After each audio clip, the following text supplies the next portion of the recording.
See, he's got one right here where the hair just won't grow. Okay? Lucky still carries the See scars. that spot right there where the hair just won't grow? And he's got another one up here. Scars of a knife burned into the memories of many. Scars that still mark the corners of the Jacksonville Humane Society. Can't tell you how absolutely devastating it was to watch it. And you can see that in people's eyes and hear it in their voices when they talk about it.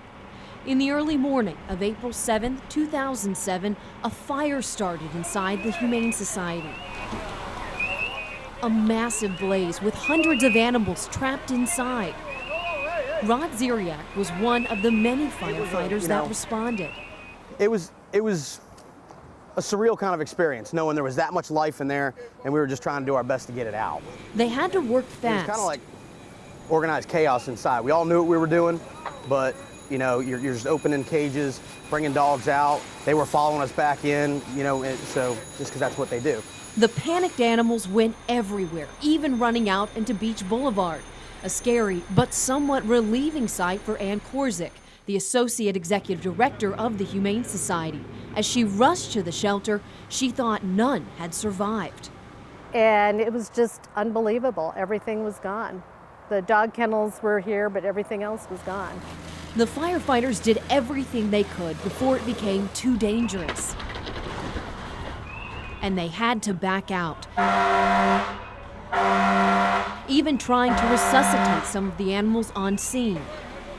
In all, 86 animals. The majority of them were cats, a few puppies, and some dogs didn't make it. But after the fire was out, there were a few miracle stories. We found him actually after the fire during cleanup.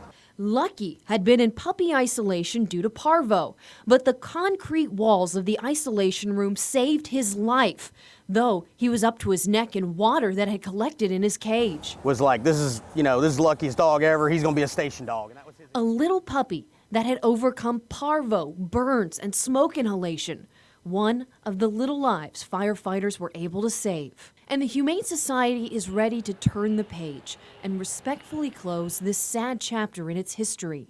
In the fall, they're hoping to break ground on an all-new shelter for the animals, a shelter complete with heating and air conditioning, and of course, safety.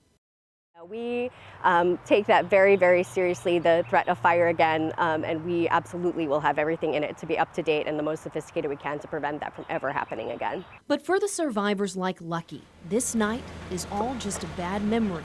He lives a life now full of ear scratches and Sit. love. Hey, sit. And for the Sit for me. people that witness this horrific sight, it's a reminder that in time, you can triumph over tragedy.